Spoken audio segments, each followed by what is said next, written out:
Today we're going to jump from talking about just one feature to talking about two different anthology books. That's because there are only three issues left to talk about from 1935, all from National Allied Publications, what will become DC Comics.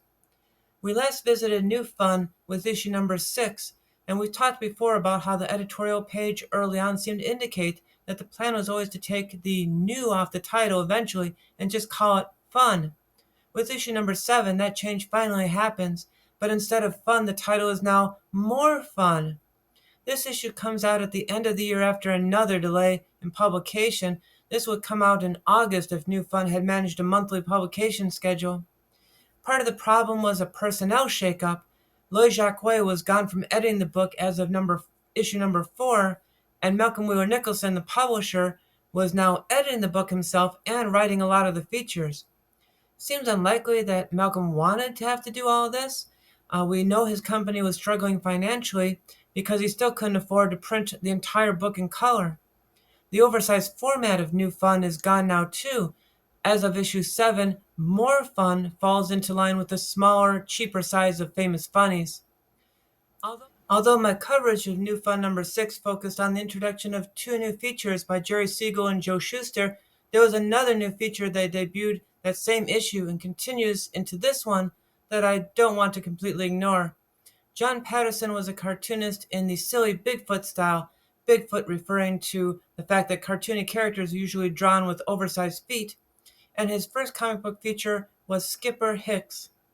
Skipper Hicks is marginally inspired by Popeye in the sense that Hicks is a sailor and he lives in a fantasy setting, but Hicks has a very different supporting cast, and the setting is more like Gulliver's Travels than Popeye's Thimble Theater.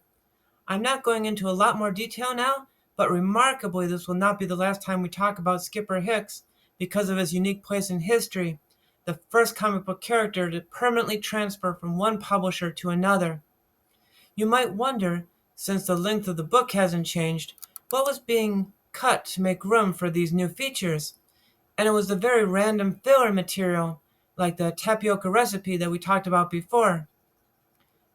Now we know that New Fun was struggling for a couple reasons I've already gone over, the delays in publishing, the lack of color throughout, but in the last 2 months of 1935, Wheeler Nicholson released a second monthly title, this one called New Comics. Yes, that word new is back again. New Comics is an anthology book of the same length and size as More Fun, still all original material like New Fun and More Fun, but expands the length of pages for some features up to 4 pages long, which follows the model of Famous Funnies exactly. Also, while More Fun was moving in the direction of more adventure strips, New Comics leaned more towards comedy. If I took the time to list every feature in the first issue of New Comics, you wouldn't recognize any of them. Not a single original character has any staying power. You would recognize Gulliver's Travels as an adaptation of the novel, but you wouldn't know that from the adaptation, you know that from the novel. Despite the fact that none of these features had any staying power, I'm going to talk about one of them anyway. The Strange Adventures of Mr. Weed ran for only the first 4 issues of New Comics, all as one continuous storyline. And while you would think that it had something to do with someone growing marijuana in their backyard, it's actually a story about a young man named Oliver Weed, a boy named Fritz, and how they both happen to meet a reclusive scientist named Uriah Moucher. Yep, just as he's about to test his latest invention, a time machine. The three of them go 100 years into the past to 1835, where, instead of having adventures, they just sort of settle down. They all meet women in the past, or a girl in Fritz's case, and their superpower is having 100 years of pop culture to draw on to sound really witty or clever while they woo these females. There are huge ethical implications to this strip that are only touched on in its 10-page run, and then it's gone. The real reason I bring up this feature is the identity of its creator, Sheldon Meyer. If you thought Jerry Siegel and Joe Shuster were young to break into comics at 21, Sheldon Meyer was all of 18. If my summary of the plot reminds you of a teenage nerd's wish fulfillment about meeting girls, that's probably a pretty good assessment.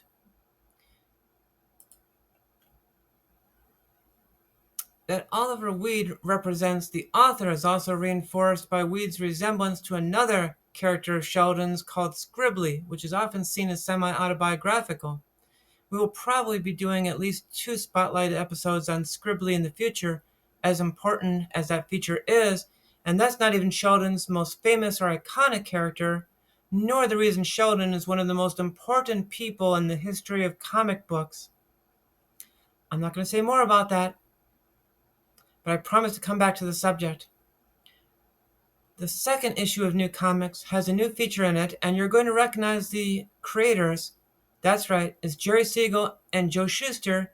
No, it's still not Superman. This is their third feature, and it's called Federal Men.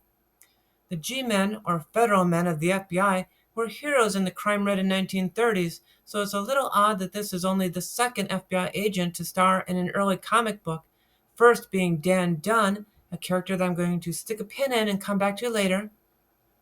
Despite being called Federal Men, the star of this strip is one agent, Steve Carson. In his first adventure, in the span of just 4 pages, he discovers a crooked cop, the first crooked cop in comic book history, and the cop's wife are baby kidnappers. This is 8 years after the famous Lindbergh kidnapping. But that's a pretty mild debut compared to the adventures Steve will have, and we'll get to those comic books when we get into 1936. Now, before I go today, I want to address some questions that I've received privately. So I'm going to treat them in a Q&A format, but I will be reading both halves because I don't have a recording of the questions. Question.